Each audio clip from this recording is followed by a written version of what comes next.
very, a very good evening, good afternoon. I'm most grateful to the Delhi Meitei Coordinating Committee and especially my friend Hijam Rajain and Dr. Rajesh for having reached out back in December.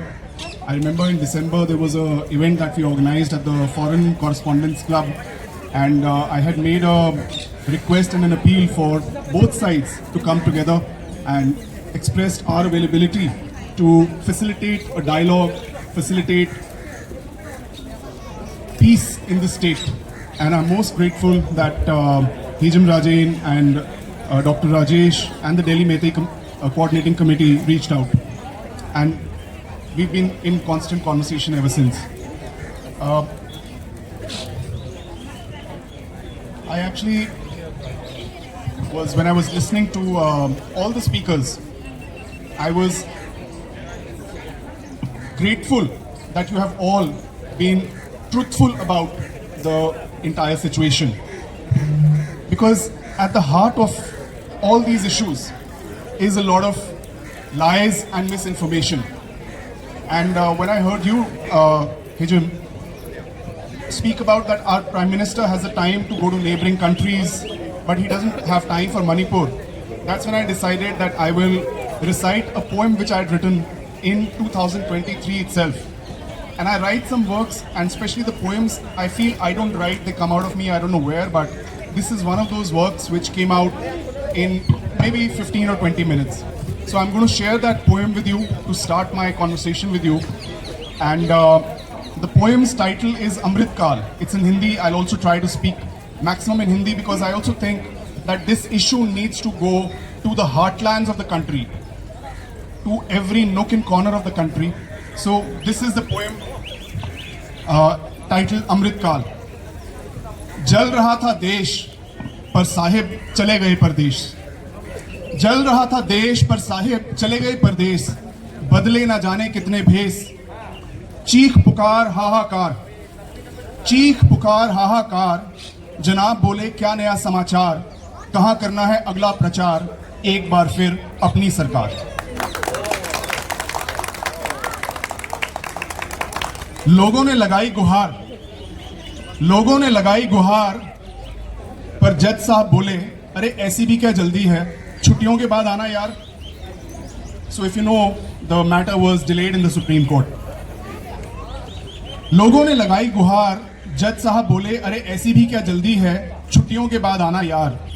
लोग रुलते रहे पायदानों में, लोग रुलते रहे पायदानों में, लेकिन महकमे का ध्यान था शायद खदानों में। यहां अधजन्मे बच्चे जिंदा जलाए जा रहे थे। A 7-year-old boy was burnt alive. यहां अधजन्मे बच्चे जिंदा जलाए जा रहे थे, वहां मोहतरमा हंसी खुशी अपना जन्मदिन मना रही थी। The president was celebrating her birthday almost at the time when this boy was burnt alive. त्राही त्राही बढ़ती गई, त्राही त्राही बढ़ती गई, लेकिन मीडिया हरी झंडी दिखाती रही। You know, launching of trains with the green flags, that was what the media was doing. त्राही त्राही बढ़ती गई, लेकिन मीडिया हरी झंडी दिखाती रही।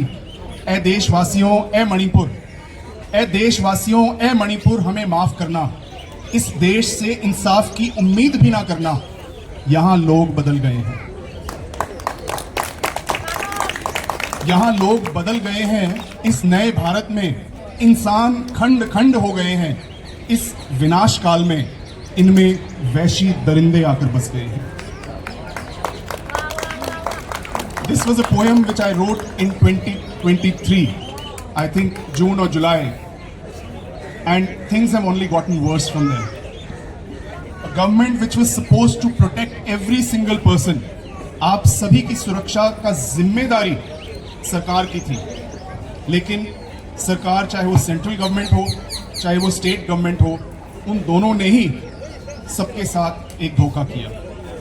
जिस सरकार को ये इंश्योर करना चाहिए था कि अगर कोई भी गलत एलिमेंट मणिपुर में है, अगर कोई भी गलत काम हो रहा है, और farmer home secretary mister GK. Pillai का ये बड़ा क्लियरली कहना है कि जब हाईकोर्ट का वो ऑर्डर आया था और सरकार को ये भनक भी थी कि हाँ कुछ गड़बड़ हो सकती है, क्योंकि ये ऑर्डर कुछ मिस इन्फॉर्मेशन के रूप में भी ट्रैवल कर सकता है, तो उसी टाइम आपने क्यों फोर्सेस वहां पे टाइमली डिप्लॉय नहीं करी?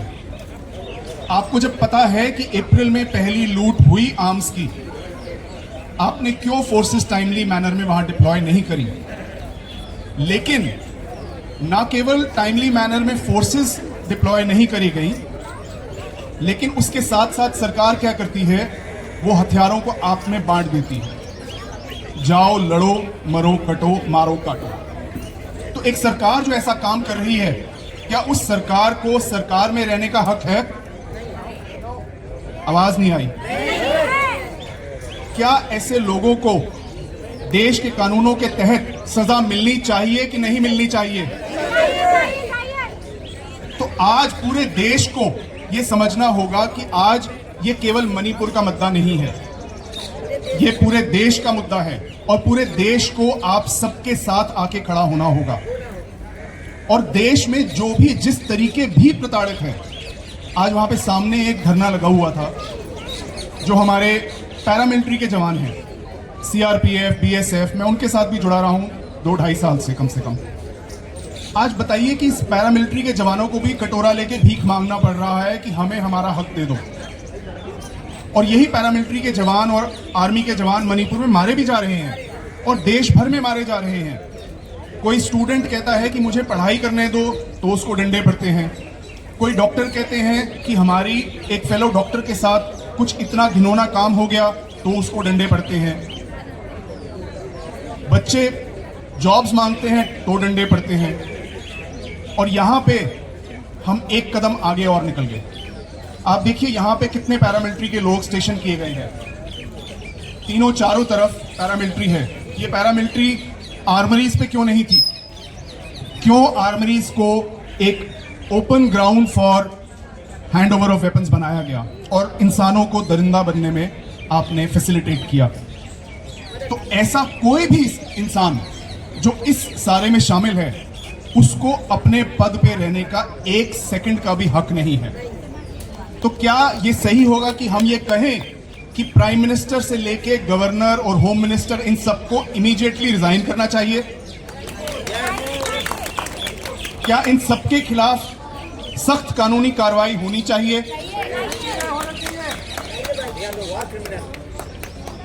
देखिए आपने क्या कहा, एक मिनट आगे आके बोलेंगे please. War criminal. That's the right definition. They are war criminals because they have facilitated and orchestrated a war in Manipur, because of which everyone is suffering. Entire Northeast is suffering, entire country is suffering. So war criminals have only one place in this country, and that is known as Tihar Jail.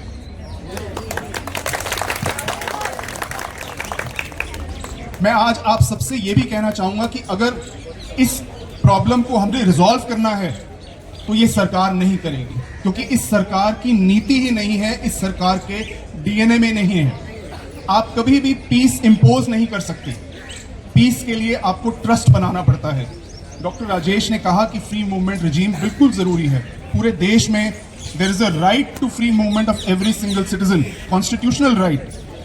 लेकिन मणिपुर में जैसा माहौल है, उस माहौल को ठीक करने के लिए सरकार का फर्ज था कि वो ट्रस्ट बिल्ड करे। पहले मिस्टर जी.के. पिल्लई ने बड़ा क्लियरली, हमने एक जब मणिपुर की बात के नाम से एक इवेंट ऑर्गेनाइज किया, तो मिस्टर जी.के. पिल्लई ने सजेशन दिया कि आप एक इनविटेशन दीजिए लोगों को 7 दिन में वेपन्स हैंडओवर करने का, और उसके बाद में आप साथ में ट्रस्ट बिल्डिंग कीजिए। जो लोग प्रताड़ित हैं उनको हीलिंग दीजिए, जो लोग सफर कर रहे हैं उनको मेडिकल असिस्टेंस दीजिए, जो लोग रिलीफ कैंप्स में रह रहे हैं आप उनको बेसिक फैसिलिटीज दीजिए। मणिपुर के एक्स चीफ जस्टिस ने, जस्टिस सिद्धार्थ मृदुल ने, जो वहां पे देखे हैं दृश्य, और जो लोग वहां पे रिलीफ कैंप्स में रह रहे हैं, पहला फर्ज था सरकार का कि आप उन सबको एक सम्मानजनक वे से ट्रीट करना शुरू कीजिए, उनकी जिंदगी को थोड़ा सा बेहतर बनाइए। आपने उनको भिखारी और रेफ्यूजी बना दिया है। वीडियोस जो निकल के आ रहे हैं कि बच्चे सूखा खाना बेच रहे हैं, कोई और उसको खाने को लेने के लिए पैसे देता है। हम इस कगार पे इस देश की जनता को ले आए हैं। क्या मुद्दा आज ये है कि वो लोग जो मर रहे हैं उनको हम खाना दें, उनको हम जीवन जीने का थोड़ा सा एक स्टैंडर्ड दे दें? या मुद्दा ये है कि हम हिंदू मुस्लिम करें? आज ये भी हमें समझना होगा कि मणिपुर क्यों आज सरवाइव कर रहा है। वो सरवाइव कर रहा है religion of diversity of religion के कारण। आज दो समुदाय में लड़ाई हो रही है, लेकिन बीच में मुस्लिम समाज है जो कि एक मीडियम बना हुआ है। जो बंगाल मुस्लिम है, मुझे बताया जा रहा है कि वो हैं जिसके कारण दोनों साइड्स के बीच में सरकार भी जो है वो ट्रैवल कर पाती है, उनके साथ जा पाती है, या वो यहां से सामान दूसरी डिस्ट्रिक्ट में इस डिस्ट्रिक्ट से वहां ला सकते हैं। तो क्या हम कह सकते हैं कि ये मणिपुर और बदतर ना हो गया होता अगर वहां पे बंगाल मुस्लिम ना होते? तो हमें यह समझना होगा कि ये एक बगीचा है, भारत एक बगीचा है, दुनिया एक बगीचा है, और इस बगीचे में आग लगाने की कोई भी कोशिश अब करना बंद कर दे। ये बगीचा हम सब ने मिलके इसको और सींचना है, इसको बड़ा करना है। तो आज मैं यहाँ पे आपको कुछ सॉल्यूशंस भी देना चाह रहा हूं, क्योंकि मैं सिर्फ जो है प्रॉब्लम की बात कर तो 2 साल से हम करते आ रहे हैं, और सॉल्यूशन आप लोगों को इनिशिएट करना होगा। आप लोगों को एक बड़े भाई का, बड़ी बहन का, परिवार के बड़े सदस्य का जो है रोल निभाना होगा, अगर वाकई हम चाहते हैं जो वहां पे उस पोस्टर पे लिखा है सेव मणिपुर। हम इसमें सेव इम्फाल नहीं लिखा, मैं थैंकफुल हूं आपका, आपने सेव इम्फाल नहीं लिखा, किसी ने सेव चूराचांदपुर नहीं लिखा, किसी ने सेव कांगकोपी नहीं लिखा, आपने सेव मणिपुर लिखा है। तो सेव मणिपुर के लिए मैं आज आपसे एक सबसे पहला जो है दरखास्त करने आया हूं कि बड़े भाई बहन, माता पिता का रोल निभाते हुए आप 1000 sapling, fruit bearing saplings Kuki समुदाय को भेजें। आप कहिए कि हम मिलकर मणिपुर को अमेज़न ऑफ इंडिया में कन्वर्ट करते हैं। आइए हम ये ड्रग्स, जिसमें सब इन्वॉल्व हैं, जो रिपोर्ट्स आती हैं कि ड्रग बिजनेस में सब इन्वॉल्व हैं, तो ड्रग से हमें ट्रांसफर होना होगा पेड़ों की तरफ। मणिपुर और नॉर्थ ईस्ट का एक बहुत बड़ा एडवांटेज है, पॉपुलेशन कम होने के कारण वो अमेज़न ऑफ इंडिया बन सकता है, अमेज़न ऑफ एशिया बन सकता है। तो आपसे मैं दरखास्त कर रहा हूं, यहां पे जितने भी बड़े और मेरे बराबर के सारे बैठे हैं, क्या आज हम एक प्रण ले सकते हैं कि हम सब मिलके वो 1000 फ्रूट बियरिंग सैपलिंग्स के लिए कंट्रीब्यूशन करेंगे? क्या दिल्ली मैती कोऑर्डिनेटिंग कमेटी ये रोल कोऑर्डिनेट करेगी कि हम सारे मिलकर, मैं included, 6 chamber of commerce included, हम सारे मिलकर, चाहे यहां से, चाहे मणिपुर से ही, चाहे मिजोरम से, 1000 सैपलिंग कुकी भाई बहनों को और ऑर्गेनाइजेशंस को भेजेंगे? क्योंकि आज हमें फैसला ये करना है कि क्या हमें बर्मा बनना है या भूटान। Thank you. तो भूटान बनने की यहां से जंतर मंतर से दिल्ली मैती कोऑर्डिनेटिंग कमेटी जो है और आप सब शुरुआत कर रहे हैं। तो आपने सबके नाम आज रजिस्टर में अंक किए हैं, और वो नाम हिस्ट्री में दर्ज होंगे कि यहां से नॉर्थ ईस्ट को अमेज़न और भूटान बनाया गया। रिलीजन तोड़ भी सकता है, लेकिन रिलीजन जोड़ भी सकता है। भारत का बंटवारा अगर देखा जाए तो एक जो उसमें थी वो रिलीजियस लाइन भी थी, लेकिन जब करतारपुर कॉरिडोर को खोला गया तो वही रिलीजन एक यूनिफायर भी बन गया। तो वैसे ही मैं आज भारत की आर्मी को एक सुझाव देना चाहता हूं कि एक ऐसा काम जो भारत की आर्मी हर आर्मी स्टेशन पे करती है, और वो है सर्व धर्म स्थल। तो मैं भारतीय आर्मी, आर्म फोर्सेस, पैरामिलिट्री सबको यहां से गुजारिश कर रहा हूं कि हाँ, हमें हर रिलीजियस स्थान को बनाना है, लेकिन मणिपुर में इंडियन आर्मी को एक रिस्पॉन्सिबिलिटी लेनी है कि आप 10 सर्व धर्म स्थल बनाइए, जहां पे हर धर्म का इंसान एक साथ जाके एक वक्त पर अपनी पूजा, नमाज, प्रार्थना, अरदास एक साथ कर सके। तो दिल्ली मैती कोऑर्डिनेटिंग कमेटी से मेरी दरखास्त है कि ये रिटन लेटर आप डॉक्टर राजेश इंडियन आर्मी को भेजेंगे। आप मेरे साथ शेयर कीजिए, मैं इसको top to top COSS CDS मैं पर्सनली शेयर करूंगा, और हम इंश्योर करेंगे कि भारतीय आर्मी ये जोड़ने का काम करे, और साथ में वो जो हम 1000 फ्रूट बियरिंग सैपलिंग्स भेज रहे हैं वो भी इंडियन आर्मी हमारी हेल्प करेगी उनको प्लांट करने में।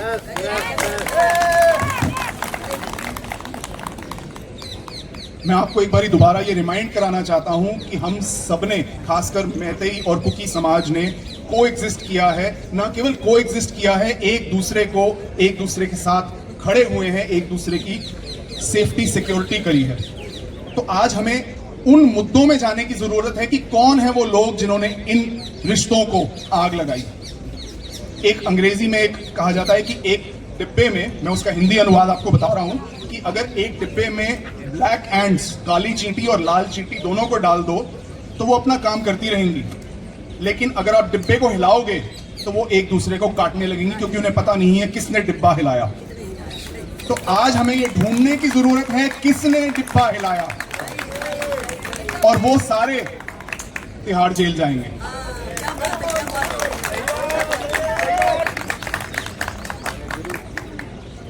आपको एक सॉल्यूशन और बता रहा हूं जिससे ना केवल मणिपुर लेकिन पूरे देश की समस्याएं जो हैं वो सॉल्व होती हैं, और वो सॉल्यूशन हमारे कॉन्स्टिट्यूशन के अंदर है। हमें सबसे पहले तो जो भी हम रिक्वेस्ट रखें किसी को, वो रिक्वेस्ट भी एज पर कॉन्स्टिट्यूशन हो।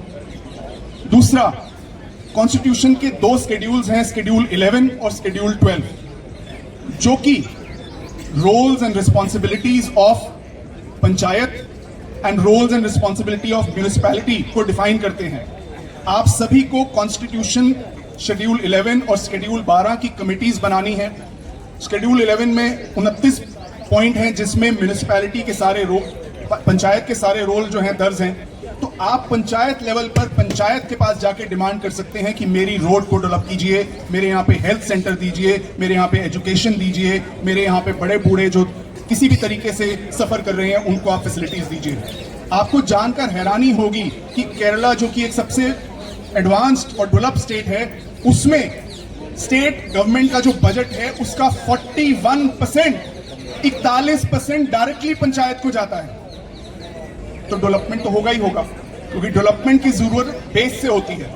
आज हम सिर्फ देश के 1% लोगों का डेवलपमेंट कर रहे हैं, जरूरत है बेस का डेवलपमेंट। तो आप सभी को ये डिमांड करना है कि हमारे को पंचायत में ये चीजें चाहिए। आप कमेटीज बनाइए, इस पर डिटेल में चर्चा करेंगे। सिमिलरली म्यूनिसिपैलिटी, आपको स्टेट गवर्नमेंट के पास जाने की जरूरत नहीं है, आपको सेंट्रल गवर्नमेंट के पास जाने की जरूरत नहीं है। आपको अपनी कमेटी बनानी है, पंचायत के पास जाना है गांव-गांव में, और आपने म्यूनिसिपैलिटी के ऑफिसर में जाना है हर डिस्ट्रिक्ट में, और उनको कहना है ये मुद्दे हैं, ये पॉइंट्स हैं, ये आपकी रिस्पॉन्सिबिलिटी है, इसको पूरा कीजिए।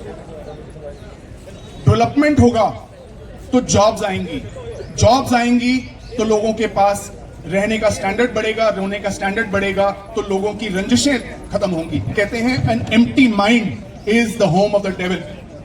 तो अगर उस डेविल को हमने हटाना है तो हमें डेवलपमेंट लाना है। सबका standard and quality of life at least एक ऐसे लेवल पे तो ले आए कि वो जीने लायक है। तो ये एक और सोल्यूशन है। और लास्ट में एक सोल्यूशन जो मैं आपको बताना चाह रहा हूं वो ये है कि रेफ्यूजी कैंप्स में इतने सारे लोग रह रहे हैं, उन लोगों की जो हालत है वो बहुत खराब है। तो क्या हम एक काम as a peace building measure ये कर सकते हैं कि हम सब ये प्रण लें कि हम एक ट्रकलोड ऑफ गुड्स रेफ्यूजी कैंप्स के लिए दिल्ली से भेजेंगे। अगेन मैं आप सबकी responsibility along with my own responsibility ये लगा रहा हूं। हमने एक फंड रेजिंग कैंपेन भी इसके लिए शुरू किया है कि हम यहां से दिल्ली से एक ट्रक लोड ऑफ गुड्स भेजें। और अगेन डॉक्टर राजेश, मैं आपकी बहुत सारी आज ड्यूटीज लगा रहा हूं, लेकिन history will be thankful to you and the Delhi meeting coordinating committee. कोपरू की अगर हम बात करें तो मेरी आपसे एक दरखास्त है।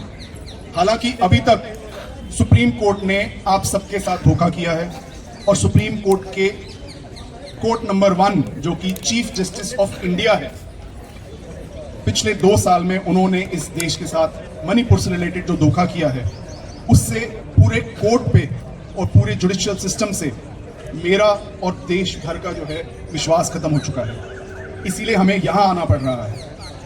अगर उन्होंने प्रोएक्टिवली काम किया होता तो ये problem second week of May में ही खत्म हो गई होती, if not first week of May. लेकिन इन लोगों को प्रायोरिटीज इनकी इंडस्ट्रियल अल्कोहल हैं और दूसरे मुद्दे हैं, और facilitation of a mass massacre and civil war है। तो आपको एक सुझाव है कि आप कोबरू पे एक पिटिशन तैयार कीजिए, मेरी हेल्प चाहिए, मैं उसमें हेल्प करता हूं।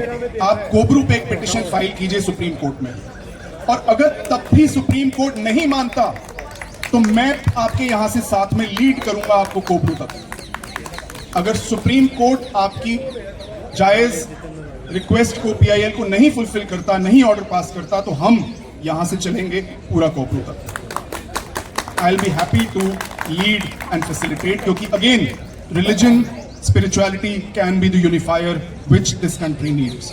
तो हमें ये अगेन ये सबको ये बताना है कि ये मणिपुर का मुद्दा नहीं है, ये देश का मुद्दा है। और मैं अपनी बात को खत्म करने के लिए एक और अपनी छोटी सी कविता आपको सुना के अपनी बात को विराम दूंगा।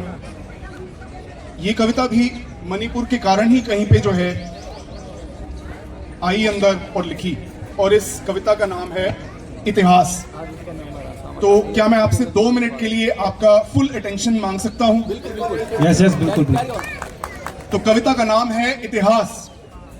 एक बार फिर इतिहास रचेगा, एक बार फिर इतिहास रचेगा, एक बार फिर इंसान इंसान में बटेगा, एक बार फिर खेली जाएगी होली खून की, कतरा यहां कतरा वहां डुलेगा, हर हर जय जय का नारा, और फिर कुछ नहीं बचेगा। एक बार फिर साथ देगी खाकी, एक बार फिर साथ देगी खाकी, कोई सबूत ना रहेगा बाकी, जो मरा कटा जला लुटा वही फंसेगा। रौंद देंगे उसकी हौंद को, रौंद देंगे उसकी हौंद को, उसी के घर जब बुलडोजर भी चलेगा। मदारी बैठ देख तमाशा हंसेगा, मदारी बैठ देख तमाशा हंसेगा, अपने नोट गिनेगा, अगला खेल रचेगा। एक बार फिर इतिहास रचेगा, एक बार फिर इतिहास रचेगा। हम और तुम, हाँ हम और तुम अगर तोड़ दें कठपुतली की डोर को, हम और तुम अगर तोड़ दें कठपुतली की डोर को, तो रच सकते हैं एक नया इतिहास, कुछ अलग, कुछ नया, कुछ खास। करना पड़ेगा, करना पड़ेगा, रगों में खून, मन में जोश, दिल में जुनून, सब ताजा भरना पड़ेगा। आगे आना पड़ेगा, खड़ना पड़ेगा, डटना पड़ेगा, नाइंसाफी के खिलाफ लड़ना पड़ेगा। खेलेंगे फिर होली अलग अलग रंगों वाली, खेलेंगे फिर होली अलग अलग रंगों वाली, दिवाली, ईद, क्रिसमस सबके संगों वाली। एक बार फिर इतिहास रचेगा, इस बार एक नया इतिहास रचेगा, इस बार एक नया इतिहास रचेगा। आइए मैं आपको इनविटेशन देता हूं कि हम सब मिलकर एक नया इतिहास, एक नया भारत रचें। बहुत बहुत शुक्रिया मुझे यहाँ बुलाने के लिए, मुझे समय देने के लिए, और आप सभी वो लीडर्स हैं, वो बड़े लोग हैं जो मणिपुर, नॉर्थ ईस्ट और इस देश को बदलेंगे। आपका नाम इतिहास के पन्नों में दर्ज होगा। बहुत बहुत शुक्रिया, धन्यवाद।